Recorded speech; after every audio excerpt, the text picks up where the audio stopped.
bois champion? Dame Solène, Dame Tiburge. Bonjour, messieurs. Bonjour à vous. Qu'avez-vous de nouveau cette année?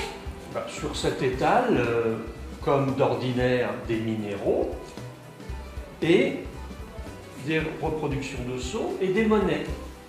Ah, vous frappez monnaie? Oui. Ah, pourriez-vous nous montrer comment vous procédez? Je vais vous expliquer. La première chose, c'est de prendre une lame d'étain. Bien entendu, au début du XIIIe siècle, c'était une lame d'argent. Cette lame d'étain, je vais la travailler avec un marteau de forge. Et nous allons donc frapper l'étain pour en faire une feuille. Très fine. Une feuille très fine, 1 mm, 1 mm et demi d'épaisseur. Cette feuille va ensuite être découpée avec une cisaille.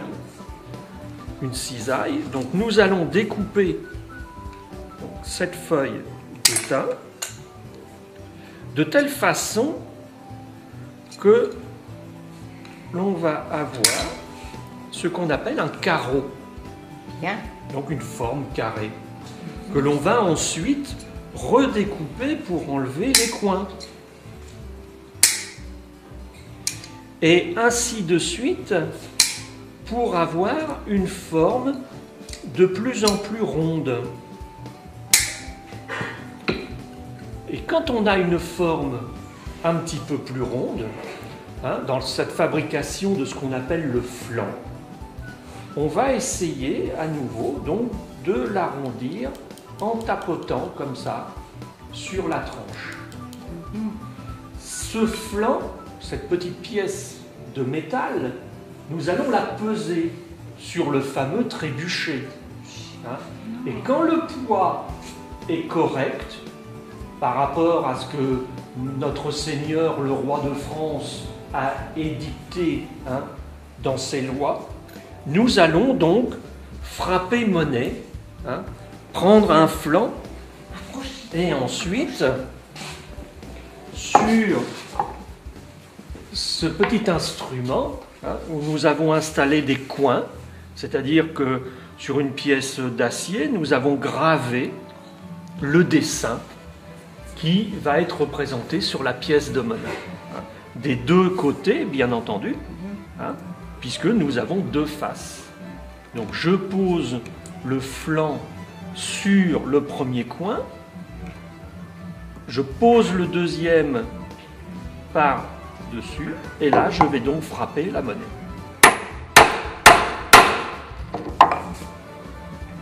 Et voici donc la monnaie.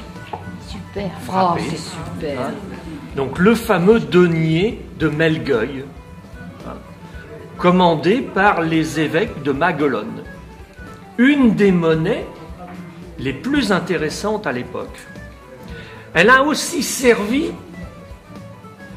à payer la rançon de notre bon roi Saint-Louis, prisonnier lors de la croisade. Bien. Elles étaient en argent. Les monnaies de l'époque étaient en argent. Ouais. Ou dans un métal qui... C'est vraiment magnifique. ou dans un métal qui prenait un petit peu d'argent, un petit peu de cuivre, selon en fait la valeur que l'on voulait donner à la pièce. Bien. Ah, c'est du beau travail. Très très beau travail. N'est-ce pas, Dame La gravure Julia? est très fine, Oui. effectivement. C'est magnifique. Ah, c'est magnifique. Magnifique, on fait.